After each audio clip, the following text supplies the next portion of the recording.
ములుగు జిల్లా మేడారంలో భక్తుల సందడి మొదలైంది. తెలంగాణ కుంభమేళాగా పేరొందిన శ్రీ సమ్మక్క సారలమ్మ దర్శనాలకు ఇప్పటికీ 10 లక్షల మంది భక్తులు వచ్చారు.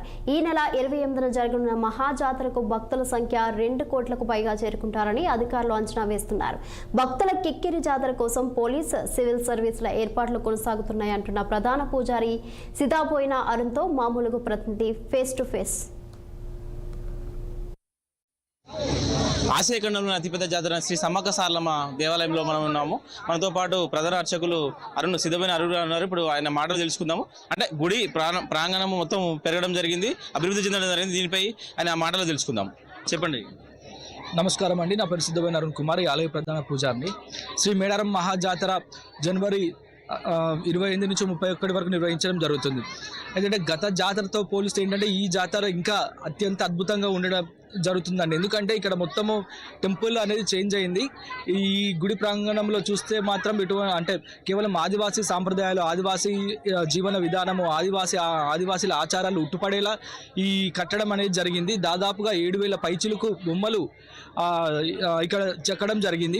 ఇటు సమ్మక్క సారలమ్మ, గోవిందరాజు, పగిడిద్దరాజు చరిత్రతో పాటు ఆలయ ప్రధాన పూజారులైనటువంటి సిద్ధమైన వంశస్థులు, కాక వంశస్థులు, పెనక వంశస్థులు, దబ్బగట్ల వంశస్థుల జీవన విధానము, పూజా విధానము ఇక్కడ చెక్కడం జరిగింది. అంటే ఈ నిర్ణయం ఎందుకు తీసుకున్నారంటే గుడి మార్పు అనేది ఇటు పోయిన జాతరలో అంటే గద్దెలలో చూస్తే సమ్మక్క సారలమ్మ, గోవిందరాజు, పగిడిద్దరాజు పక్కకు ఉండేది. జాతర టైం ఏంటంటే ఒక సైడ్ వచ్చే భక్తులకు మాత్రమే 4 దర్శనం కలుగుతుంది, మిగతా సైడ్ వాళ్ళకి కలగట్లేదు. అట్లా అని మేము పూజారుల నిర్ణయం ప్రకారమే సమ్మక్క సారలమ్మ, గోవిందరాజు, పగిడిద్దరాజు గద్దెల్ని వరుస క్రమంలో పెట్టినామండి.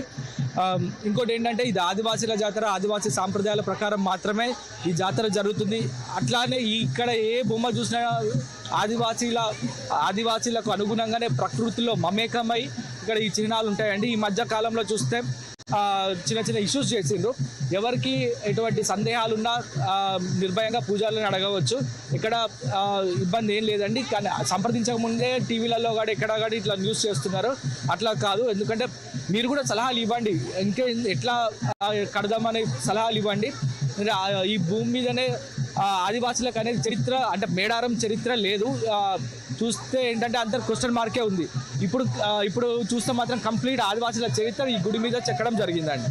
ఇప్పుడు 250 కోట్లతోటి ఇప్పటికి మొదలుపెట్టిన వర్కులు ఇప్పటివరకు కాకపోవడము, 90 రోజుల ప్రణాళిక ఇచ్చారు కదా, దీనిపై మీ వివరణ. ఇప్పటి వరకు పూర్తిగా ఈ నెల 28వ తారీఖు వరకు మనకు జాతర స్టార్ట్ అవుతుంది కదా, దీనిపై మీ పూర్తి వివరణ. లేదండి, సంక్రాంతి లోపు ఇక్కడ కంప్లీట్గా వర్క్స్ అన్ని స్టార్ట్ చేయడం జరుగుతుంది. దాదాపుగా అన్ని పూర్తయినాయి. ఇటు రోడ్లో వేస్తున్నారు, బాత్రూమ్స్ అయినా కూడా, వాటర్ ఫెసిలిటీస్, టెంపుల్లో వచ్చే భక్తులకు ఎటువంటి ఇబ్బంది కలగకుండా అన్ని చర్యలు తీసుకుంటున్నారండి. కానీ అయిపోద్ది, సంక్రాంతి లోపు గుడి నిర్మాణం అనేది అయిపోద్దండి. మేడారం జాతర అంటేనే చీర, సారె, బెల్లం అంటే బంగారం అని చెప్తారు. వీటి గురించి మీరేం చెప్తారు? అమ్మవారికి పసుపు, కుంకుమ, చీర, సారతో పాటు బంగారాన్ని, అట్లాగే కాకుండా ఈ మాఘశుద్ధ పౌర్ణమి వెన్నెలల్లో అమ్మవారికి కళ్యాణం నిర్వహించడం జరుగుతుంది. ఎట్లా అంటే ఆదివాసీ సాంప్రదాయాల ప్రకారం కళ్యాణం నిర్వహిస్తాము. అంటే పెళ్లి కూతురు ఎట్లాగో పెళ్లి సమయంలో ముస్తాబైద్దో అట్లా అమ్మవారికి అంటే పసుపు, కుంకుమ, చీరతో పాటు కాటుక, బొట్టు పిల్లలు, నూనె, అద్దము ఇవి సమర్పించడం జరుగుతుంది. నిలువెత్తు బంగారంని కోరిన కోరికలు తీర్చే తల్లులు కాబట్టి నిలువెత్తు బంగారం సమర్పించడం, ఉయ్యాల తొట్లు కలుగుతారు. అంటే పిల్లలు లేని వారికి పిల్లలు కలుగుతారు కాబట్టి ఉయ్యాల తొట్లు కలుగుతారండి. అంటే ఎట్లా మొక్కుకుంటే అట్లా సమర్పించడం జరుగుతుంది. ఇప్పుడు ఈ జాతరపై అంటే పెద్ద స్తంభాలు ఏర్పాటు చేశారుగా, వాటి గుర్తుల గురించి, దాని విశిష్టత ఏంటిది, ఏమంటారు దీని గురించి? ఏంటంటే మనం గద్దెలలో చూస్తే సమ్మక్క సారలమ్మ గద్దెలలో చూస్తే సమ్మక్క పూజా విధానము, జీవన విధానం అనేది అమ్మవారి కట్టుబాట్లు అనేది మనకు కనిపిస్తాయి. అట్లా కాకుండా ఈ పెద్ద ఆర్చులు మెయిన్గా ఎంట్రన్స్లు ఉన్నాయండి. దాని మీద ఒకటి సిద్ధమైన వారి ఆర్చు, ఒకటి కాకవారి ఆర్చు, అట్లనే వెనుకవారి ఆర్చు, దబ్బగట్ల వారి ఆర్చు. అంటే పూజారులు జీవన విధానము, ఆ పూజారులు ఏ చెట్టుకు, ఏ పుట్టకు, ఏ జంతువుకు పూజ చేస్తారు అనేది దాంట్లో మనం చూడొచ్చు అండి, స్పష్టంగా కనిపిస్తుంది. ఇప్పటి వరకు మేడారం జాతరకు ఎంతమంది భక్తులు రావచ్చని మీరు అంచనా వేస్తున్నారు? అంటే గతంలో 1 కోటికి పైకి చిలుకు భక్తులు వచ్చి దర్శనం చేసుకున్నారు. ఇప్పుడు ఈసారి ఎంతమంది రావచ్చని మీరు భావిస్తున్నారు? నాకు తెలిసి దాదాపుగా ఇప్పుడే 10 లక్షల పైన అమ్మవార్లను దర్శించుకుంటున్నారండి. ఇంకా నెల రోజులు ఉంది. అంటే ఇప్పటి నుంచి కౌంట్ చేస్తే దాదాపు 2 కోట్ల మంది భక్తుల్ని అమ్మవార్లను దర్శించుకునే అవకాశం ఉందండి ఈసారి. ఎందుకంటే టెంపుల్ ఇంత అత్యంత అద్భుతంగా నిర్మించడం జరుగుతుంది కాబట్టి ఆల్రెడీ పబ్లిసిటీ జరిగింది. ఈ టెంపుల్ చూసేందుకే భక్తులు అధికంగా వస్తున్నారు.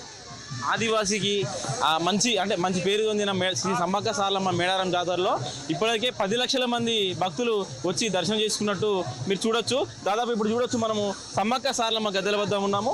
సారలమ్మ గద్దెగాడ దగ్గర కావచ్చు, సమ్మక్క గద్దె ఇప్పటికే ఫ్లోటింగ్ పెరుగుతున్నది. అంటే ఈ నెల 28వ తారీఖు వరకు జరిగే మేడారం శ్రీ సమ్మక్క సారలమ్మ జాతరకు 2 కోట్ల వరకు భక్తులు రావచ్చు అని చెప్పేసి అంచనా వేస్తున్నారు. అధికారులు ఇప్పటికే 10 లక్షల మంది వచ్చినట్టు అంచనా చేశారు. ఇప్పుడు మీరు చూడొచ్చు గద్దెల వద్ద ఎంత ఫ్లోటింగ్ ఉన్నదని కూడా మీరు చూడొచ్చు. దాదాపుగా ఇతర రాష్ట్రాల నుంచి కూడా భక్తులు ఇప్పటికే అంటే గుడి దగ్గరికి వచ్చి దర్శనం చేసుకున్నట్టు మనం చూడొచ్చు. కెమెరా పర్సన్ సతీష్తో రాకేష్, ములుగు జిల్లా, మేడారం.